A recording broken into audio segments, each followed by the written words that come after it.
Access to testing and education are essential to stopping the spread of COVID-19, especially in underserved communities. CATE can help us do that.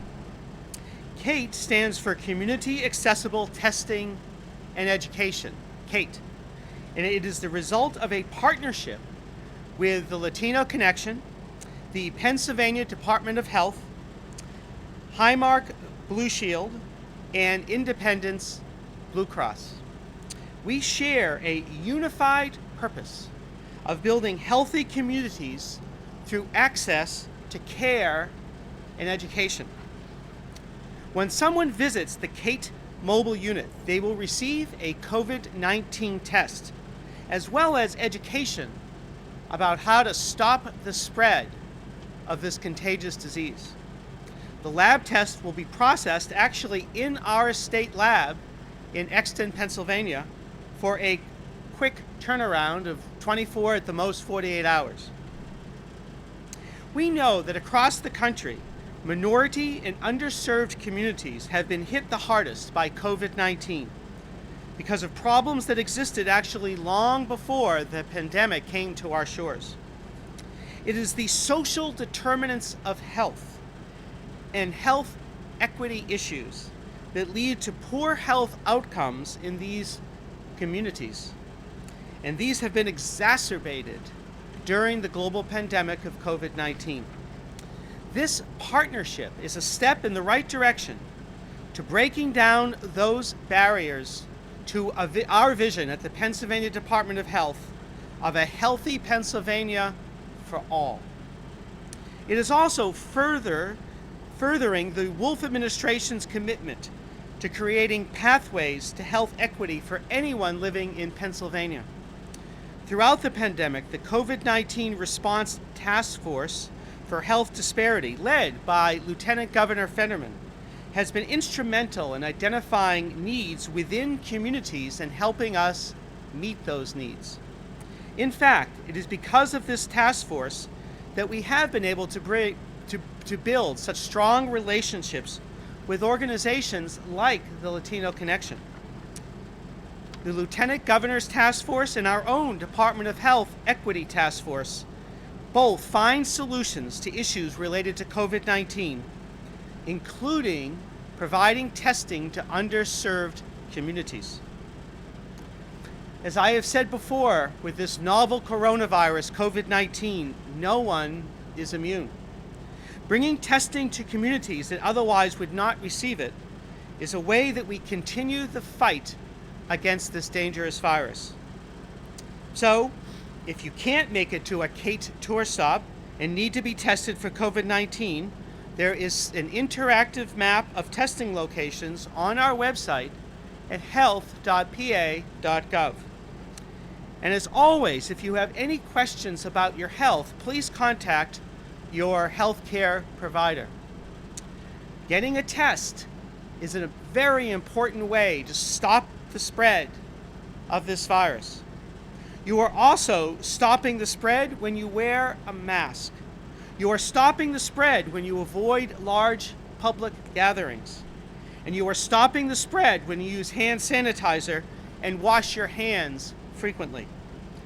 Our actions as a community together continue to impact us all and allow us to do the things that we would normally do, such as staying at work and getting our children back to school. So as always, stay calm, stay alert, and stay safe. Thank you. I'd like to turn things over to George Fernandez of the Latino Connection.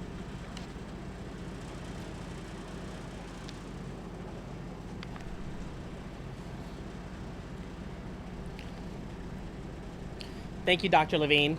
It's a pleasure to have your partnership for this amazing initiative, CATE. Hola.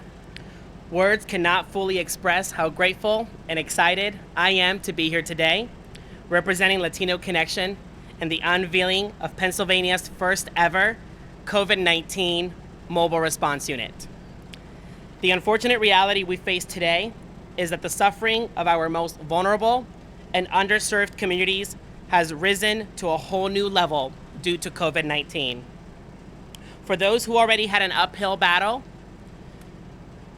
against food disparity, food nutrition, chronic illness, lack of education, and lack of adequate health care, they are now facing COVID-19 with very limited resources to protect themselves and the ones they love.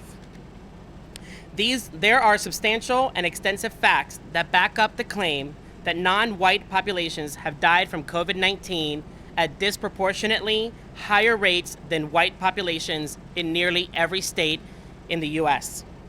Latino Connection feels passionately that something must change, and that time for change is now. In order to solve healthcare inequality and reach our vulnerable and underserved communities, we need to meet them where they are. Quite literally, we need a COVID-19 movement with wheels. From Latino Connection's unwavering determination to do more for our communities, Kate was born. Kate stands again for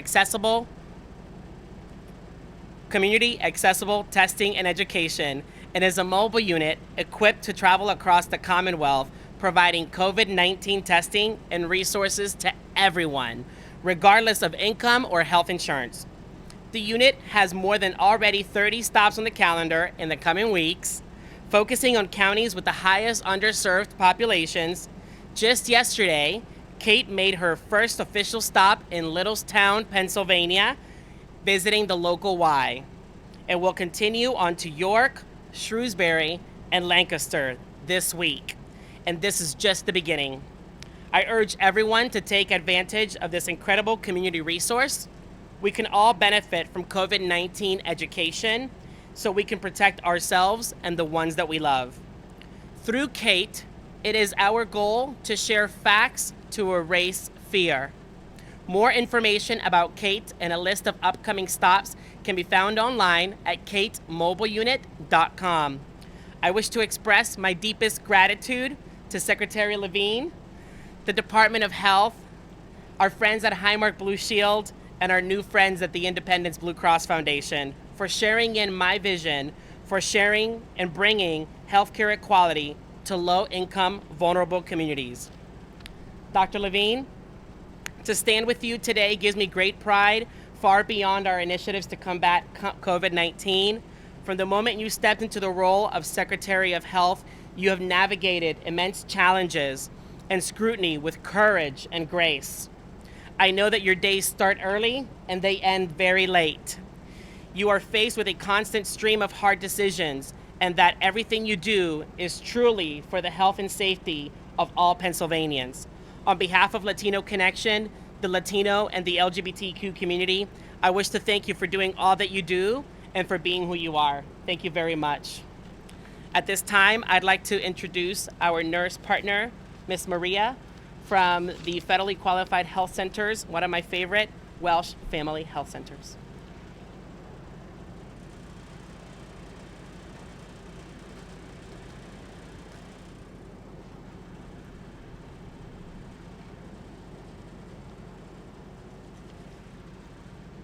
Good afternoon. Dr. Levine, thank you. Thank you for inviting us here. My name is Maria Kelly. I am a nurse practitioner at the Welsh Mountain Health Center. Today, I am here along with our CEO, Jackie Concepcion.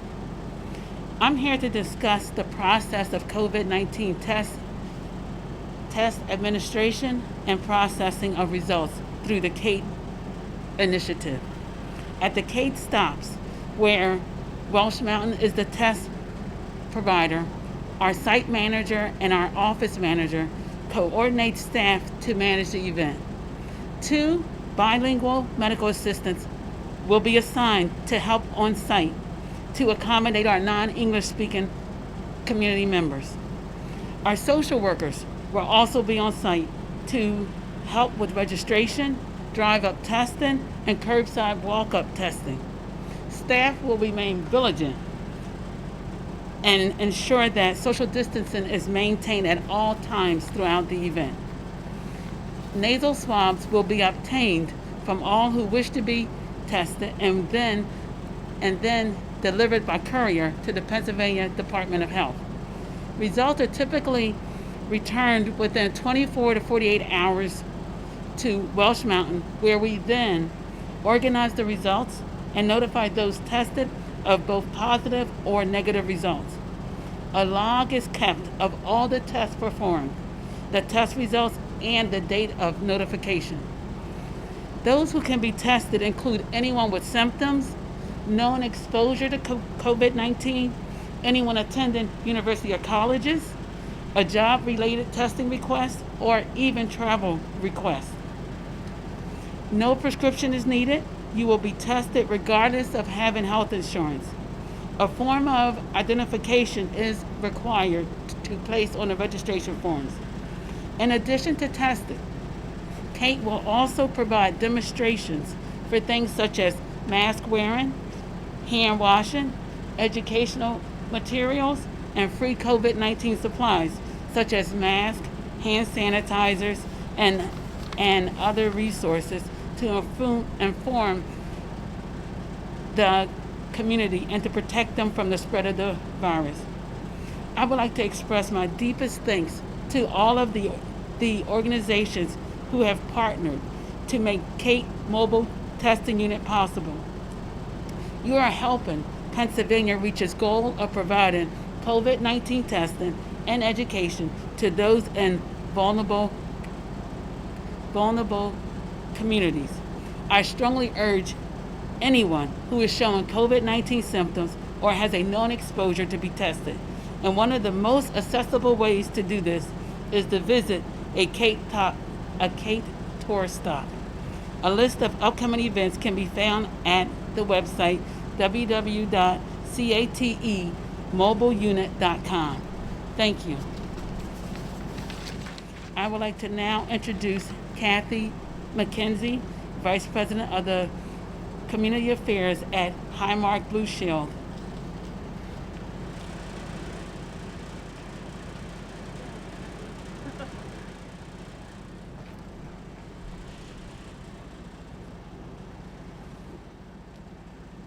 Thank you, Maria. Good afternoon, everyone. I'm Kathleen Mckenzie, Vice President of Community Affairs at Highmark Blue Shield. This community engagement effort is excellent use of Highmark's charitable dollars as we contribute to the most important issue of the day in Pennsylvania and across the country. Broader accessibility to COVID-19 resources across the Commonwealth will help and flatten the curve. We cannot merely target the most concentrated areas in the state, but will also focus on key pockets where health resources are limited. We know that socioeconomic factors like lack of ability to providers and access to health education affects up to 80% of an individual's health outcomes. It's no different in a pandemic. In fact, for this pandemic in particular, it has even further pronounced the critical needs of Pennsylvania's most vulnerable communities. Populations with a lack of provider access and health education, which often include minorities and our immigrant populations, are at most risk for COVID-19. At Highmark, we're committed to supporting efforts like this, which bridge gaps in health disparities and break down the socioeconomic barriers so that the regions we serve will not further spread coronavirus. I'd like to thank our partners at Penn State Health, St. Joe's, who I know are helping testing in some of the communities in Central PA. And I'd also like to thank our dear friends at Latino Connection, who worked tirelessly to get this work done. Also, our friends at Independence Blue Cross, who are here today. Dr. Lorena Marshall-Blake, thank you. Dr. Blake at the Foundation. Blue Cross, Independence Blue Cross shares Highmark's commitment to supporting public health initiatives. And most importantly, we would like to thank Governor Wolf and Dr. Levine for their outstanding leadership during this time and for their commitment to health equity and partnerships which strengthen the communities we serve. And with that, I return you back to Dr. Rachel Levine. Thank you.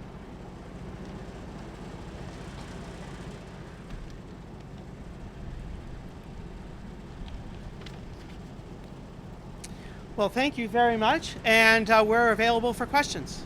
Yes? Somebody just have to show up and say they want to get tested, or should they have symptoms?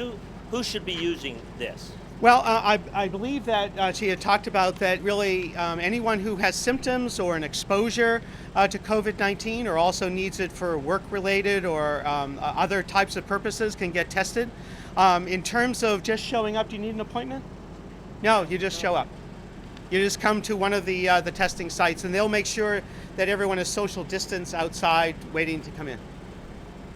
Thank you. Yes? You know, given the size of Pennsylvania, the population and the actual geographic size of the state, it seems a little hard to imagine that this one vehicle and its staff could make that much of a difference. Could you please give me an idea of which areas it will focus Sure. on and how active it will be? Well, it's and going to if be- there's plans to have more of these. Sure. Well, it's going to be very active. Would you like to comment on where you're going? Sure. Absolutely. Yeah. Why don't you come? That's a great question. Thank you so much. Kate is 40 feet long, 14 feet tall, and 10 feet wide. And she currently has over 30 mobile stops that are currently scheduled from now through the end of September. So she's a very busy girl. And she will be making stops again in 16 counties with a focus in south central and southeastern Pennsylvania. So some of the counties that it'll visit are Adams, York, Lancaster, Lebanon, Delaware, Philadelphia, Northampton, Lehigh, as well as Erie and Allegheny. There are plans to continue this, and in order for us to do that, it's possible through our partnerships with the Department of Health, as well as Highmark and the Independence Blue Cross. Will it? Give me an idea of how much time it will spend in the major metro areas to say more of those. I think somebody used the terms pockets.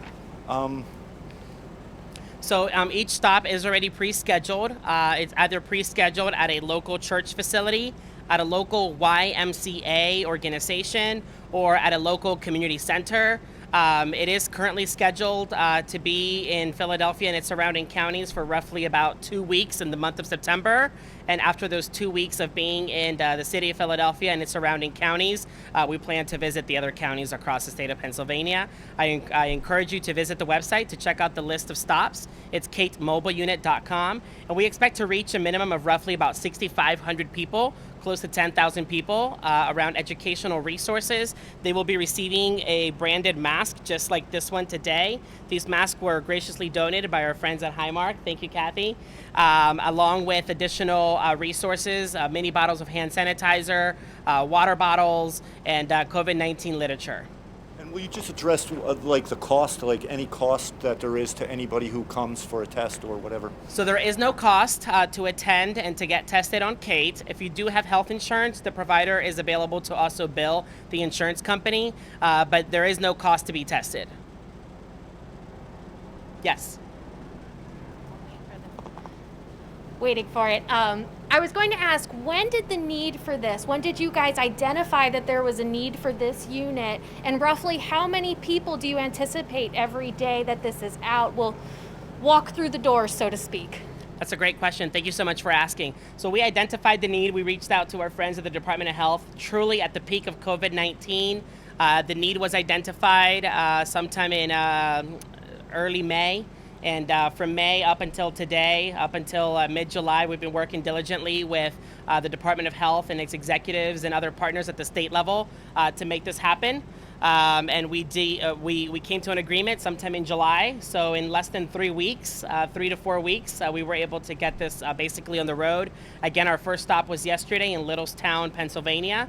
And we expect to reach roughly about 220 to 250 people per day.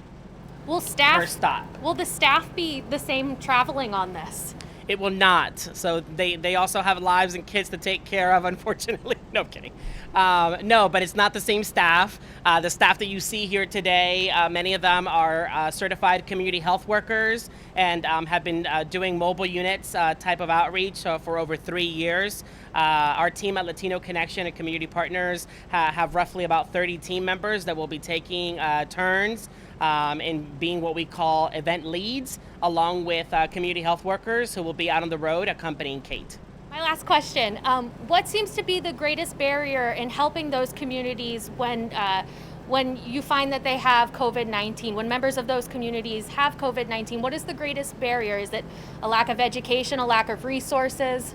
It's both, actually. It's lack of education and lack of resources. When we're able to put a mask that's not disposable into their hands, when we're able to get information in front of them, how to care for someone in their home if they're sick, what is isolation, what is physical distancing, and essentially connecting them to local resources.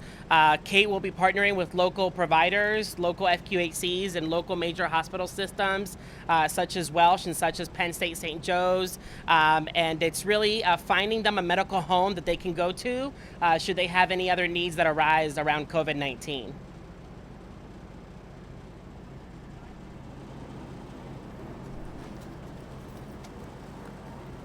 This is for both of you and Secretary Levine as well. You mentioned that sharing facts to erase the fear. What is the greatest fear that you're trying to address with Kate? And then I'll have a follow-up as well. Yeah, I think the greatest fear that we're looking to address with Kate is truly letting people know that this is a virus and it has no eyes. It doesn't have any limits. So letting people know that this is what I like to call our new normal. So it's really about moving forward with life while applying physical social distancing and truly getting resources like a mask into the hands of those low-income, vulnerable communities. Dr. Levine, would you like to comment? So in relation to your question, I think often what people fear most is the unknown. They hear about COVID-19 in the Latino community, the Hispanic community. They might not be speaking the language in terms of the news reports, etc. And so I think that people fear what they don't understand, and then through education and appropriate testing that we can address that fear. And just in terms of health equity, I think it's critically important to note the health equity issues and the quote-unquote social determinants of health. The social determinants of health are things that impact our health in our society that we do not usually think of health related. They're not health care necessarily. But from that perspective, economic opportunity is a social determinant of health. It's a health issue. A living wage, the minimum wage, an increase in the minimum wage is a health issue. Education is a health issue. Transportation is a health issue. Housing is a health issue. Of course, nutrition and the environment are all health issues. And so COVID-19 has kind of stripped bare what we already knew about health disparities. And this is just one way that the Pennsylvania Department of Health and the Wolf administration are addressing these very important issues. I know you had another question, though. Yes, ma'am. What would you say to the immigrant populations that may be in the Commonwealth illegally, that may be a fear of them to not come get a test because they are in the Commonwealth illegally? That's not a preclusion to get a test, is it? That is not a preclusion to get a test. I mean, we want anybody to have access to testing. That's how we protect the public health. And so that would not be an issue, correct? Not an issue. If someone has symptoms and needs to be tested, they need to be tested. That's how we stop the spread in our communities. Yes? Secretary Levine, earlier today, Governor Wolf reiterated his call for the legalization of recreational marijuana to help fund programs that will overcome the economic devastation of COVID-19. What does the state's health secretary feel about the legalization of recreational marijuana, Sure. given that there are a number of addiction folks in the addiction community who are concerned about that? Mm-hmm. So Governor Wolf has articulated, and this is not different than what he articulated before, is that Pennsylvania needs to take a really serious look at recreational marijuana for adult use. And that would be from a social justice point of view in terms of individuals that have been incarcerated for marijuana, and also now, especially in terms of the economic outlook and in terms of the budget. And so I know the governor and the lieutenant governor have outlined that support, and I understand the reasons why they're doing that, and I think that I agree in terms of adult use of recreational marijuana from those two perspectives. However, Yeah. so you just enumerated social justice and economics, and we can agree, Secretary. I understand. But how do you feel about the health of recreational marijuana being legalized in Pennsylvania? Well, so I have been concentrating on medical marijuana. We have a very robust medical marijuana system. The governor had said before is that when the medical marijuana program was fully implemented, that would really be the time to consider recreational marijuana. Other public officials had said that as well. Our medical marijuana system is fully implemented. We have just approved our 91st dispensary. We have approved the grower processors, the expansion of dispensaries, and we have now approved all of the clinical registrants for our very important academic clinical research program to learn more about medical marijuana. So I think that, as the governor said, now is the time. Others? Yes. Secretary, can you address timing of testing as far as both public and private? Are there any backlogs that are concerning at any levels? What's the typical turnaround on testing right now? So Pennsylvania is doing much better in terms of the turnaround time for results from COVID-19 testing. Previously, some of the commercial laboratories had significant backlogs. They do not have those backlogs now. They have expanded their capacity, and so LabCorp and Quest have about 2 or so day turnaround time. Many of the other commercial laboratories have 2-day turnaround time, as well as the hospitals and health systems, and our lab in Exton, 24 to 48 hours. So we're doing much better in that regard.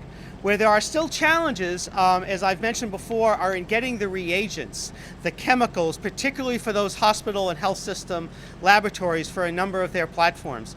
We have actually sent a letter to our congressional delegation to sign on to, and that would be a letter to Secretary Azar, asking them to really look at Pennsylvania and in terms of access to those needed chemicals and reagents, so that we can continue to do the testing we're doing now through our hospitals and expand the testing. That is the current consideration that we're concerned about.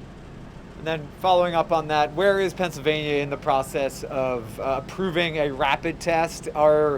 Right now we're not. Maryland is right on the border. Where do we sit, and kind of how is the process to make that a possibility? Well, there are a number of different types of rapid tests, and we don't approve the tests. It's actually the FDA and the federal government that approve those tests. The federal government and CMS, the Center for Medicare and Medicaid Services, will be sending to all of our nursing homes one of 2 rapid antigen testing, and we will work with them to get them up and running so that we can continue to expand our testing in nursing homes. So that's going to be through the federal government. But we're looking for companies such as OraSure, and the Department of Community and Economic Development has had a loan out to OraSure, as we had a press conference about 2 weeks ago. And they had said that they're hoping that their tests would be available in the 4th quarter, so before the end of the year. That's the type of test, more and more of those type of rapid tests, probably antigen tests that have good sensitivity and specificity that we need more of, and we're looking forward to OraSure's tests coming to market. Thank you so much. Thank you for being here.